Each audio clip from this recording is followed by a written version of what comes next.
Hello everyone, welcome to my channel. आज जो मैं टॉपिक लेने जा रहा हूँ उसका नेम है मोशन। आज हम लोग मोशन चैप्टर के बारे में स्टडी करेंगे, जो कि मैंने 9th क्लास से लिया है। ये 9th क्लास चैप्टर से लिया है मैंने। तो हम जानेंगे कि मोशन होता क्या है। एवरीडे लाइफ में हम लोग देखते हैं कि कोई भी ऑब्जेक्ट है मोशन में है। अगर कोई कार है अपनी जगह पे रेस्ट कंडीशन में है, अचानक वो चलना शुरू कर देती है, that is the motion condition. यानी कि मोशन की जब हम बात करते हैं तो मोशन में हम जनरली क्या देखते हैं, ये देखते हैं कि anything which changes position, anything which changes position from one place to another place, then we call motion।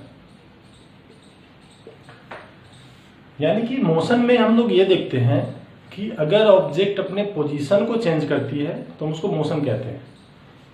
अगर ऑब्जेक्ट पोजीशन को चेंज नहीं करती है तो हम उसको मोशन में नहीं कहेंगे। जैसे एक कोई बिल्डिंग है, वो हमेशा अपनी जगह पे रेस्ट कंडीशन में होती है। आज भी हम उसको देखेंगे और कल भी देखेंगे तो अपनी जगह पे सेम पोजीशन पे होगी, यानी कि उसने पोजीशन को चेंज नहीं किया। इसका मतलब है कि वो रेस्ट कंडीशन में है, यानी कि ऑब्जेक्ट मोशन में नहीं है। तो मोशन का मतलब होता है अगर ऑब्जेक्ट रनिंग कंडीशन में है तभी हम उसको मोशन में कह सकते हैं, अदरवाइज उसको मोशन कंडीशन में नहीं कहेंगे। अब मोशन में हम लोग जनरली दो चीजों को देखते हैं। एक हम देखते हैं डिस्टेंस और सेकंड हम देखते हैं डिस्प्लेसमेंट। इसको आप लोग नोट डाउन करेंगे। मैं इसके बारे में लिखवा देता हूं कि व्हाट इज डिस्टेंस। तो डिस्टेंस के बारे में मैं बता रहा हूं आपको कि the total path covered by a body is called distance. अगर कोई ऑब्जेक्ट टोटल पाथ कवर करती है उसको हम डिस्टेंस कहते हैं। Distance is a scalar quantity. Distance क्या है? स्केलर क्वांटिटी है। क्योंकि डिस्टेंस का क्या होता है कि उसका मैग्नीट्यूड तो है लेकिन उसका कोई डायरेक्शन नहीं होता है। मतलब ये मैं आपको ये समझाने की कोशिश कर रहा हूं कि डिस्टेंस में हम क्या करते हैं कि हम जिस पाथ का यूज करते हैं हम उस पाथ को कैलकुलेट करते हैं। फॉर एग्जाम्पल, अगर हमें अपने घर से स्कूल जाना है तो स्कूल जाने के डिफरेंट वेज होता है।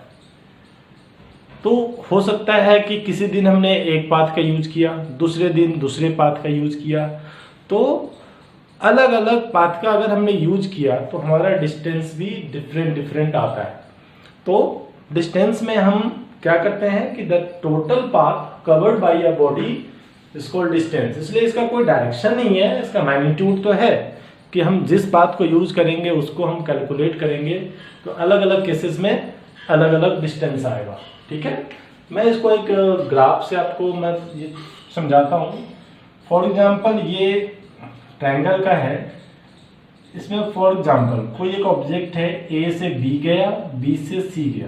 ठीक है, अब मान लो कि ये 3 किलोमीटर है, ये 4 किलोमीटर है। फाइनली उसको सी तक आना था, ए से उसने स्टार्ट किया चलना। ठीक है, तो डिस्टेंस की जब बात करेंगे, डिस्टेंस में कोई डायरेक्शन तो होता नहीं है, मैग्नीट्यूड होता है। तो ए बी गया, फिर उसके बाद फाइनली बी सी, यानी कि 3 + 4 कितना हो गया? 7 किलोमीटर डिस्टेंस यहाँ पे कैलकुलेट होगा। लेकिन अगर डिस्प्लेसमेंट की बात करते हैं तो डिस्प्लेसमेंट को हमेशा क्या होता है कि displacement always represented by a straight line. Okay, but distance can be represented by both zigzag line and straight line. उसको जिगजैग लाइन से भी डिनोट किया जाता है और स्ट्रेट लाइन से डिनोट किया जाता है। लेकिन डिस्प्लेसमेंट में क्या है, हमेशा हम इनिशियल पोजीशन देखते हैं और फाइनल देखते हैं। यहाँ से चलना स्टार्ट किया था, यहाँ फाइनली हम पहुंचे, स्ट्रेट लाइन से उसको मिलाएंगे तो ये जो लाइन होगी ये डिस्प्लेसमेंट कहलाएगा। अब इसका अगर ये वैल्यू हमें निकालना है डिस्प्लेसमेंट तो क्या करेंगे, अगर फॉर एग्जांपल हम इसको x मान लेते हैं तो एक्स स्क्वायर इक्वल टू कितना हो जाएगा 3 स्क्वायर प्लस 4 स्क्वायर, ये कितना हो जाएगा 9 प्लस 16 25 एक्स स्क्वायर, तो x का रूट अंडर निकालेंगे 25, तो ये 5 किलोमीटर, यानी कि डिस्प्लेसमेंट हमारा कितना आ गया 5 किलोमीटर। तो अब देखो यहाँ पे ये डिस्टेंस हमारा कितना है 7 है, लेकिन डिस्प्लेसमेंट क्या आ रहा है 5 आ रहा है, यानी डिस्टेंस हमारा डिस्प्लेसमेंट कम आ रहा है। तो एक्चुअली में क्या होता है कि डिस्प्लेसमेंट को बे डायरेक्शन है, उसका डायरेक्शन है, यानी कि वो वेक्टर क्वांटिटी है। तो डिस्प्लेसमेंट क्या है वेक्टर क्वांटिटी है। वेक्टर क्वांटिटी का मतलब होता है कि दैट क्वांटिटी विच है both magnitude and direction are called vector quantity. इसको नोट डाउन कर लो कि वेक्टर क्वांटिटी का मैं डेफिनेशन लिखवा रहा हूं कि वेक्टर क्वांटिटी लिखो कि that quantity which have both magnitude and direction are called vector quantity. Example displacement, displacement में मैग्नीट्यूड तो है ही बट डायरेक्शन भी है। फॉर एग्जाम्पल हमारा स्कूल नॉर्थ डायरेक्शन में है और हमारे घर से 2 किलोमीटर है, तो अगर हम ये बोलते हैं कि 2 kilometre in north direction, that is हमने मैग्नीट्यूड भी बोला 2 किलोमीटर और डायरेक्शन भी उसके साथ स्पेसिफाइड किया, तो that is the vector quantity. तो डिस्प्लेसमेंट में हमेशा हम डायरेक्शन लगाएंगे कि 2 किलोमीटर इन नॉर्थ डायरेक्शन, 2 किलोमीटर इन इस डायरेक्शन, जो भी डायरेक्शन में जाएंगे, तो दैट इज द मतलब वेक्टर क्वांटिटी। बट डिस्प्लेसमेंट में क्या होता है कि डिस्प्लेसमेंट में क्या होता है कि सिर्फ और सिर्फ ये स्केलर क्वांटिटी है, इसमें मैग्नीट्यूड तो होता है, डायरेक्शन कोई भी डायरेक्शन नहीं है। मैंने आपको पहले भी समझाया कि अगर हमें स्कूल जाना है, हमें बहुत सारे रास्ते हैं, हमारी मर्जी है, अगर किसी भी रास्ते का यूज करेंगे तो हमारा डायरेक्शन चेंज हो जाएगा वहाँ पे, ठीक है। हम नॉर्थ से भी जा सकते हैं, ईस्ट से भी जा सकते हैं, अगर रास्ते हो तो डायरेक्शन हमारा चेंज हो रहा है, तो that is the scalar quantity.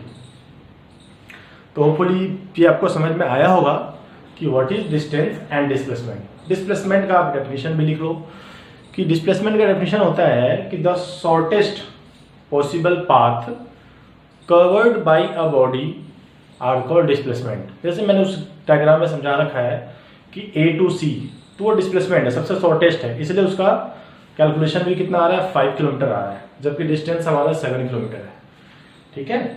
तो यहाँ पे हमने ये चीजें देखी कि यहाँ से लेके यहाँ तक क्या है, ये डिस्प्लेसमेंट है और ये लाइन डिस्टेंस को डिनोट कर रहा है, तो डिस्टेंस क्या है बड़ा है, ठीक है।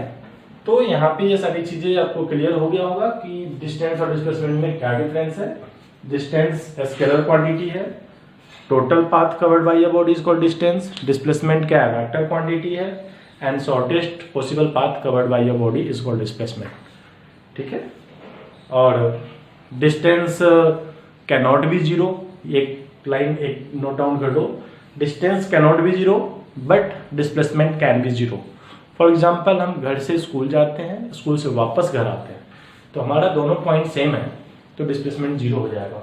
इसको यहाँ देख सकते हो, ये हमारा होम है और ये हमारा स्कूल है। हम यहाँ से जाते हैं फॉर एग्जाम्पल 2 किलोमीटर और 2 किलोमीटर वापस आते हैं, तो हमारा दोनों पॉइंट सेम है, तो डिस्प्लेसमेंट जीरो हो गया, क्योंकि डिस्प्लेसमेंट में हमेशा हमें इनिशियल पॉइंट को और फाइनल पॉइंट को देखना पड़ता है।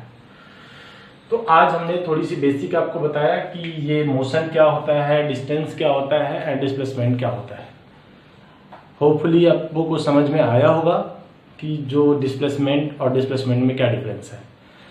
तो आजकल क्या है कि लॉकडाउन चल रहा है, सारे इंस्टीट्यूट वगैरह भी बंद है, तो मैं एक कोशिश कर रहा हूँ कि आप लोग को ऑनलाइन के थ्रू जो भी थोड़ा बहुत आपको समझा सकूँ।